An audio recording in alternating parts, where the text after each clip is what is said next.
Hey guys, so this is part 3 of the video. So a couple things I wrote down that I wanted to share with you guys. Obviously, he was mentioning only OCD. That we only had enough time to talk about OCD.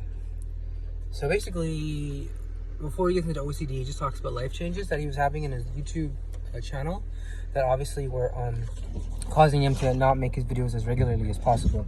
I remember when I was about a year and a half ago, I would watch his videos a lot more. I kind of followed him a bit on Twitter. I even actually commented on his videos, and he commented back. He helped me a lot understanding the differences of OCD and just taking and helped me remove the stigma of mental illness and to take it more seriously. With that being said, he was talking about life changes. So for people who don't know what life changes are, they're basically things like a divorce, a death, a move, or a birth. For example, if you're a younger sibling, war, abuse, things that cause you to have a heightened state of fear, and that can definitely contribute to you having anxiety, right? For example, I've had many of those things happen to me: death in the family, we moved many times, there's divorce, there's abuse. So with that being said, that's just what I wanted to get into. Obviously, I don't know. I'm not going to presume what his life changes are. I don't really know, and it's not really my business. Yeah, honestly, I don't really care. The point is, I just wanted to educate the audience to what life changes are. The next thing, so OCD versus OCPD. The first thing I want to say is OCD and OCPD are both commonly misdiagnosed because they kind of have the same symptoms.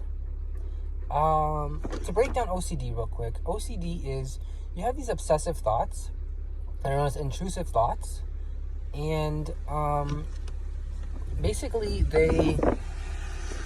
the only way to get rid of them is by doing a compulsive action or an action. So I'll give you an example. Someone has OCD that they left their house, they didn't lock the door.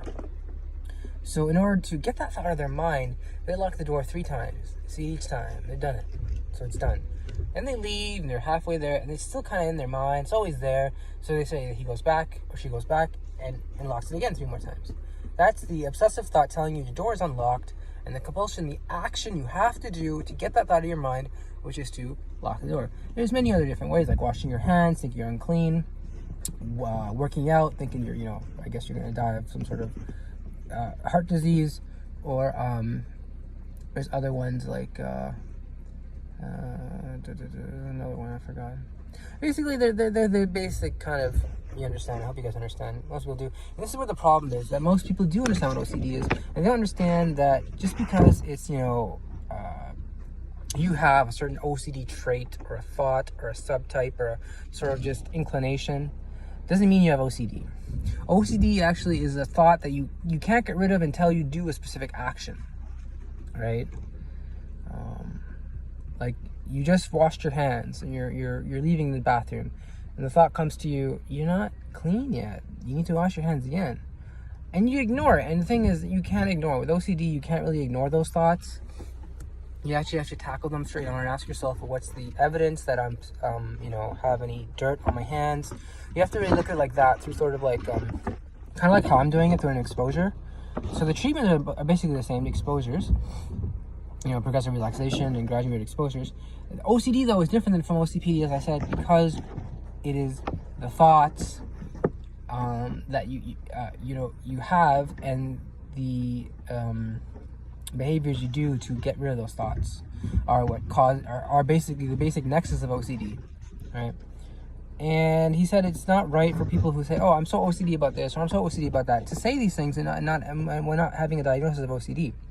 I get it. I agree with him. I have OCPD, and I agree that things need to be in their proper places. If you say you have OCD, you should have OCD. Don't be like, "Oh, I have so OCD." I believe the same thing also with anxiety. Anxiety is also commonly misdiagnosed. "Oh, I'm so anxious. Oh, I'm getting anxiety. Oh, you see how anxious that may be?" It's because people overdiagnose these things and don't know how to actually, be mindful and say, "Well, this is how I'm feeling." They just say, "Oh, it's this, it's that, it's this, and it's that." And it's just like, why? Do you have any evidence of that? Or is it just, pop culture, pop psychology? You watch a couple, things about OCD and you think you know everything about OCD. I don't like that. People, it contributes to this, stigma of mental illness, where people are like, "Oh, you guys don't even know what you're talking about." Or people say, "Oh, people who have OCD don't even know what they're talking about," because there's all these different people saying, "Oh, I have OCD this, I have OCD that." And it'll feed into their belief that it's all fake. Psychology is all fake. It's just made up to make money. and it's, it's not that it's fake. It's a lot of people are making money off it, no doubt, and to a certain extent, you need to know what you're doing. That doesn't mean it's a scam. It's not a scam in any sense of the term. Many people have been changed and healed from seriously taking their mental health seriously. This is something the greatest people do. This is something everyone needs to do, to take their mental health as seriously as their physical health. I know the irony is not lost to me while I have a cigarette and say that. I do need to take care of my physical health. That's also true. And also your spiritual health. I believe there's a third part called spiritual health. This is just my own thoughts. There's nothing he said. Just to wrap up, there's also spiritual health. You got to have your relationship with your Lord, or if your belief system. Everyone has a morals. Even I don't want to say even atheists. I mean, most religious people have morals, if not all, and atheists have morals as well. Like, they believe in philosophical morals. They just believe that they don't need God to tell them the morals, which is fine. If you want to have that presupposition, I'll have my presupposition, which is I believe in God. I don't whether I need him or not. He exists, right? Whether I believe in him or not, he exists is kind of my kind of way of looking at the world. Like, he exists whether people believe in him or not, whether people have faith in him or not.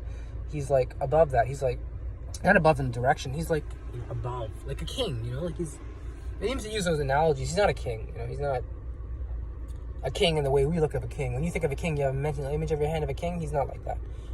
God is just to wrap up. I'm getting into religion. I want to stop. Just to wrap up, one of the famous sayings of the early people was, your incomprehension of God is your comprehension of God. So basically, that was a basic way of understanding Islam, and it still is to this day. God, people say all the time, God works in mysterious ways. It's kind of like that, in a way. Although even to say God works, I'm very, very scared from saying things that misattribute who God is, because Islam has a very interesting, nuanced understanding of who Allah is, right? Because we don't believe in looking at God, there's no pictures of God, So that being said, again, so my anxiety was a 1. It ended at a 1. I had a bit of anxiety earlier, because there was someone outside in the common room. I didn't know who it was. I assumed it was my father. I went out and looked, and I was getting a bit of anxiety because, he's my father, and it's just so much.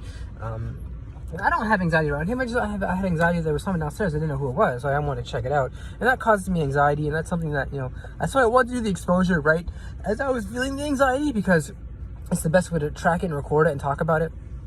So, all right, guys, that's it here. This is a good exposure video, a good psychology video. Hope you guys enjoyed it a lot. We're gonna come down. We're gonna do his next 4 minutes tomorrow. Yeah, hopefully. That's definitely my plan. As most people say, God willing. Where we're gonna talk about OCPD, which is what I have. All right. So stay tuned until then. Remember, guys, stay with it.